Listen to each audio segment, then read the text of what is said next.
contracts, and they sell the rights, right? So what happens is they say, hey, we own the Alien thing, and this company is going to pay us $20 million plus a royalty fee to go exploit it.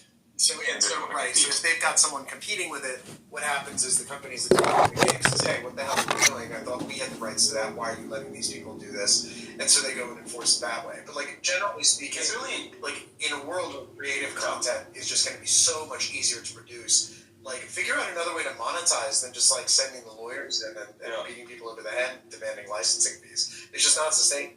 That's it's not sustainable in the biggest. Sorry for interrupting, but just my thoughts are racing, right? But the biggest problem is that the stuff they license out to the companies that actually make these Aliens games, they're fucking terrible. Like if you've ever played Alien Colonial Marines, it's just complete dog shit, right? Fans have made better games, and in a lot of cases, because the fans had their projects canceled by the company, they're like, you know what, fuck this, we're gonna make our own thing, right? And give us a license. And I think, okay, here's a nice classic example. You know the game Fallout? Yeah. Like, there's like a TV series now, right? Everybody loves it.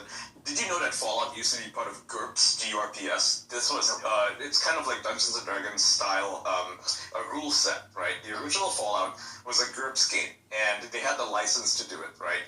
But then the guy who owned the license, or the company that owned the license, was like, no, we don't want to put our name behind this. You know? And so, as a result of that, they lost, I mean, no one's even heard of GURPS anymore. No, who the fuck is playing GURPS these days, right? No, nobody knows it. Yeah, the whole special system, like every single aspect of Fallout is actually from GURPS. Not like the setting itself, but like the rule set, right? They were like, you know what? So the guys at Interplay back then, they were like, we're gonna make our own thing. We're gonna adopt GURPS, but not have the GURPS branding anywhere, because all we have to do is change a bunch of stuff, change names, and then this will be our own IP. And look, that's what they did. And now everybody knows what Fallout is. Now those guys who own GURPS weren't such assholes about it. We'd have like a Fallout GURPS TV series or something. Maybe I wouldn't call it GURPS because it's a terrible name, but still, nobody's playing GURPS, and as a result of that, GURPS is dead.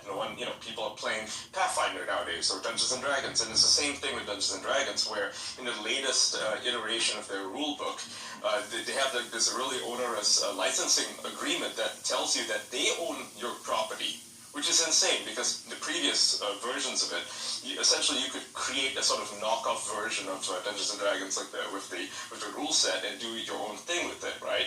And that's why you got a lot of great RPGs that are sort of based on it. But now, they're such assholes about this stuff. No one's going to want to use the Dungeons & Dragons property anymore. You gotta talk about Hasbro when you're talking about this, because Wizards of the Coast used to own Dungeons & Dragons, and they were the ones who were great about their IP.